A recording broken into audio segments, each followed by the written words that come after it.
Glad someone else knocked it off. All right, we just finished practice number 10 last Thursday before Easter. Got in number 9, had a great practice there, I guess. Would you have Brandy Bates come talk to you after that day? Somebody? Coach Bell did that day. So, but we had, good practice then. Had another good one today. We're out in full pads. Obviously, you guys saw the beginning. We'll go out in shells on Thursday, and then we'll strap it up for a good scrimmage, which should be the best one of the year on Saturday at Acrisure. Got some great stuff in today, both sides of the ball. Worked a 4-minute at the end of the game. At the end, the offense won the 4-minute drill, which they leaked the clock out, milked the whole thing down, so we didn't get a 2-minute to go with it. It was ones-on-ones. It was good to see our offense get in an actual huddle and just learn how to eat up the clock. Had a critical 3rd and 7 where defense jumped off sides, gave them a 3rd and 3, and then they got the first down, and the drill's over. So great job by the offense there. Had a great red zone lockout period where we go down to red zone, put the ball on the 11-yard line, and let them play ball. Defense won that drill. I think it was like 24 plays inside the 11-yard line, unless there was a sack. But again, our guys are swinging and competing, going back and forth, and you see a lot of good things. You just see improvement, especially in the offense, just with the newness of what we're doing and how we're doing it, and you see big plays being made every day. So, questions?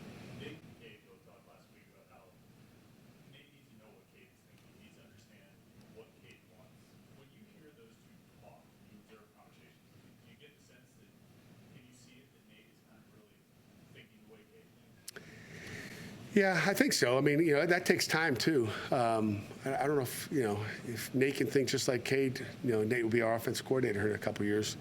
But I think the more time they spend together, the more you get that, Chris. I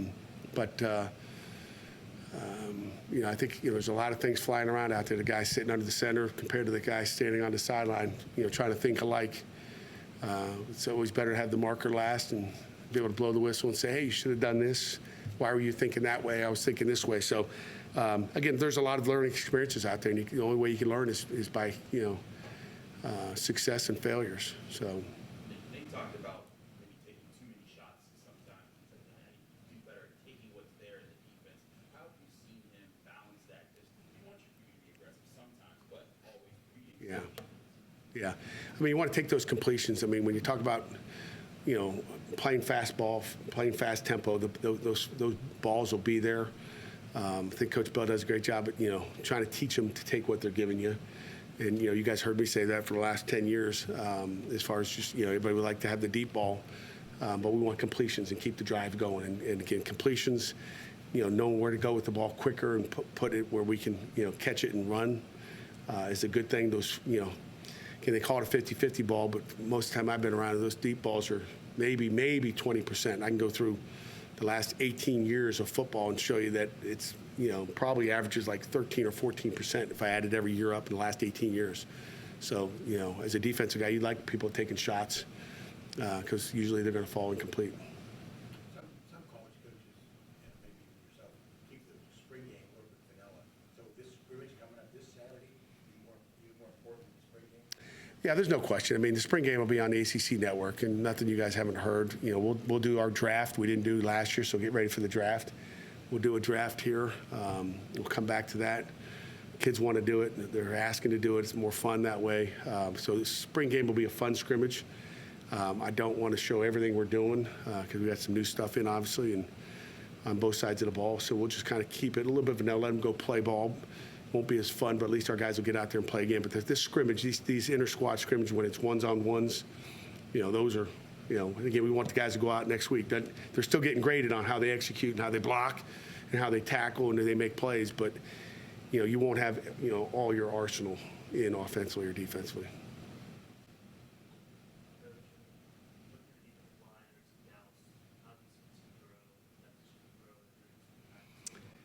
Yeah, without watching the tape today, I'll go back to last Thursday's. I see our guys attacking a little bit more. Different voice in there.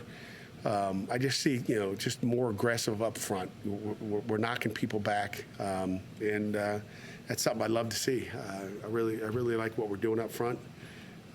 Again, sometimes, I say change is good. Charlie Partridge is a great coach. You don't get any better. But hearing a different voice, a different way, I see our guys coming off the ball. And, it's a different, different style of what we're doing. We're just more aggressive, and there's penetration and eyes and hands. And I just like the aggression. And again, I can feel it sitting back there in the pocket. What's Dayon's Dayon's role in that? How has he done? he's done a great job. He's grown up a little bit. He's still a young child as he walked in the back door with his ugly smile. But he's still a kid at heart. But he loves to play the game. He's playing hard, and I think you guys can ask him some Coach Dallas questions. But again, I just see more consistency out of him. There's the highs and lows sometimes in his game, and I want to see those highs all the time for him to be a elite player in the ACC. There's nobody on your roster right now that last year got more than 4 sacks, where the 4 years before that you guys had multiple got 7+ sacks. Is there an added pressure for Dayon or for other guys to, like, hey, we need someone to be the guy that gets the quarterback? No question about it. We know sacks are important, and we didn't get many last year, but we saw so much more run than we saw pass. When you're in a tight game, even if you're down by 7, we're getting run at us. Nobody was being aggressive. They're just like, hey, if they can't score on offense, we'll just grind it out and run it. So that hurt us as far as getting sacks last year, I think. I think if we can be more explosive on offense, play complementary football, offense scores more, and we can get up by 14 on someone, that the sacks will come. But it's hard to get sacks when they're handing the ball off to the tailback. Is there also any technical standpoint to be like, hey, Kalijah could do so many different things where he lined up versus, where you see some of the guys that you have this year, like, hey, we need to see more of you guys win these one-on-one matchups. No question. You like them to win those one-on-ones. And, transitioning from the run to the pass is hard. If you're constantly seeing run, and even when it's 3rd and 7, they're running the ball against you, because they're like, hey, let's gain 4 and go for it, whatever it may be. You get into these what we call sequencing periods. So, it just makes it harder there. You're not getting a chance to pin your ears back and go. But, there's certainly when there's a pass, you'd like to win that one. But when it's 100% pass, that makes it easier than when, you haven't stopped the run and you need to stop the run. How does the guy develop from inside? That could be a permanent move?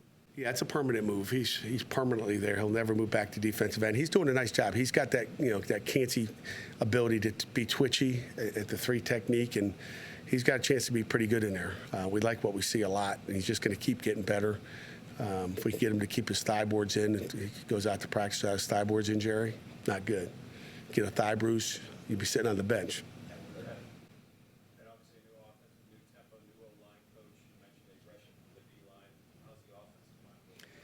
I think they look pretty good. We gave a little pressure off the edge, which I haven't seen the last few days. Just giving some pressure in the red zone in a couple periods. But I thought the offensive line is improved as well. You think about some of the young guys we had a year ago. They've grown up, and they got another year under the belt. And Coach Darvo has done a heck of a job, I think, of coaching those guys up. We're coming off the ball in the run game as well. So some good stuff to see, especially in that 4-minute drill today when the defense knows we're going to run the ball.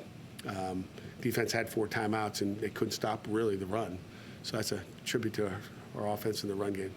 When Matt Lack transferred from Kansas State, he said he was excited about the opportunity to play with this kind of defensive scheme, the 4-man front, where you maybe make more of an impact on the game. What do you see from him? Yeah, it's a great question. Maybe again for Dayon, I'll let Dayon follow up on there. Just about his teammates. But Nate Matlock's done a nice job. He's twitchy. He's what we thought we'd get out of the portal. We're fired up. He's here, and he's going to make some plays today. He was whining today. I didn't get him a sack, but I think he had a couple sacks today for sure. He can create off the edge. He's a great addition. What has Desmond Reed added to your running back room, and especially since he played through this offense with Coach Bell? Yeah, I don't see the recall of what he did and all that stuff, and he came in a little banged up. But the last few days, you go back to Thursday's practice, he popped a run, took it about 85, matter of fact, in a coming out period. So he took it like 80. He jumped in the end zone, so it really wasn't a touchdown because he jumped before he got to the goal line. Cost him 15 yards and no touchdown, but he's explosive. He's a guy that can take it to the house. If he finds a hole, he can go. he's got different wheels than anybody back there. So, you know, the good thing about that running back room is there's different guys have different tools. I mean, Derek Davis had, you know, a nice Thursday, I'm assuming a nice Tuesday today. But, you know, seen some nice things out of him. You know, saw him step up and block an A-gap with Brandon George humming down the, you know, down his throat, and he anchored that thing down really well. So he's been good in pass protection for a guy, you know, that's, you know, half the size of my podium, but about the size of my podium. How you penalize if they jumped into the end zone and run through? Say it again. Penalize them if they. Oh, yeah. They didn't get that touchdown. Heck, yeah. Yeah. And again, he's having fun in practice, but it'll cost you.